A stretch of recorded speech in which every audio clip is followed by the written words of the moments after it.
Sejarah bahasa Indonesia berawal dari bahasa Melayu yang sejak dulu digunakan sebagai bahasa perdagangan dan pergaulan di Nusantara. Peran pentingnya semakin kuat ketika pada peristiwa bersejarah Sumpah Pemuda tahun 1928, bahasa Melayu diresmikan sebagai bahasa persatuan dengan nama Bahasa Indonesia. Kemudian, pada saat proklamasi kemerdekaan tahun 1945, bahasa Indonesia ditegaskan kedudukannya sebagai bahasa resmi negara melalui pasal 36 UUD 1945. Hingga kini, bahasa Indonesia tidak hanya menjadi bahasa nasional, tetapi juga berfungsi sebagai pemersatu bangsa yang terdiri dari ratusan suku dan bahasa daerah.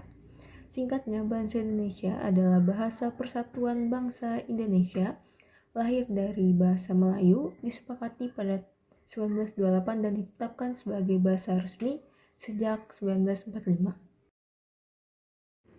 Bahasa Indonesia sebagai bahasa negara. Bahasa Indonesia sebagai bahasa negara adalah bahasa resmi yang ditetapkan oleh Undang-Undang Dasar 1945 Pasal 36 untuk digunakan dalam seluruh kegiatan kenegaraan, pemerintahan, pendidikan, hukum, serta komunikasi resmi di Indonesia.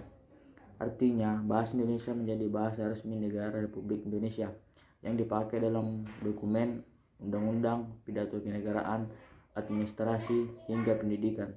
Dengan kedudukan ini, bahasa Indonesia dasar persatuan Indonesia di tengah keragaman bahasa daerah. Bahasa Indonesia disebut sebagai bahasa persatuan atau bahasa kesatuan karena perannya yang sangat penting dalam menyatukan bangsa. Indonesia memiliki ribuan pulau, suku, serta bahasa daerah yang berbeda-beda. Dengan demikian, bahasa Indonesia memainkan peran penting dalam membangun dan memelihara kesatuan dan persatuan bangsa Indonesia. Contoh nyata ada dua, yaitu yang pertama, seorang yang berasal dari Jawa dapat berkomunikasi dengan orang Batak atau Bugis menggunakan bahasa Indonesia.